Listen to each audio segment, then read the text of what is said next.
هاد الفيديو جلسة هادئة من القلب للقلب، نهضروا فيها على المرأة القوية عاطفيا، كيفاش كتفكر، كيفاش كتحب، وعلاش كتجذب الناس ليها بلا ما تجري ورا حد. غادي نفهمو الفرق بين الحاجة والجاذبية، كيفاش تحمي المرأة حدودها بلا قسوة، علاش الراحة مع النفس كتبان وكتحس. هاد الفيديو ماشي نصائح للسيطرة، ولكن وعي، هدوء، وقوة داخلية. خدي قهيوتك، سمعي بهدوء، وإلا حسيتي براسك في شي كلمة راه طبيعي. قولي لينا في التعليقات شنو أكتر حاجة خلاتك تحسي بالقوة في شي علاقة. الجزء الأول، شنو هي القوة العاطفية؟ بزاف كيخلطوا بين القوة والقسوة. القوة العاطفية ماشي هي البرودة، وماشي هي التمثيل، ولا اللعب على الأعصاب.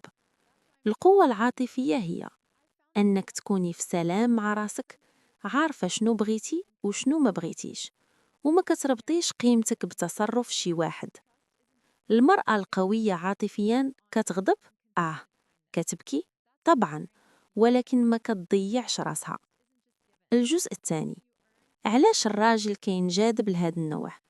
الراجل بطبيعته كينجذب للي فيها توازن، ماشي اللي دايما متوفرة ولا اللي دايما خايفة يضيع.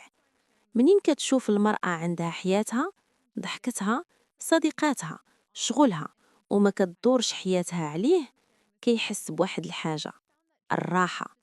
وهذه هي الجاذبية الحقيقية. الجزء الثالث، فين كنطيحو بلا ما نحسو؟ الخطأ الأول، كنبررو بزاف، كنفسرو نعاودو نحللو، واللي باغيك راه كيشوف الإحساس قبل الكلام.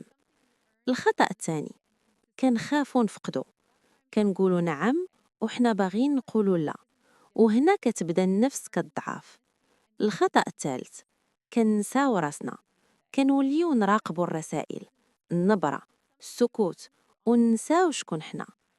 الجزء الرابع، كيفاش تبني القوة العاطفية؟ أول خطوة، سمعي لراسك. إلا شي حاجة وجعاتك راه وجعاتك، ما تحتاجيش تبرير. تاني خطوة، الحدود، اللي باغيك يحترم حدودك. ثالث خطوة، رجعي حياتك ليك، الحب إضافة ماشي تعويض.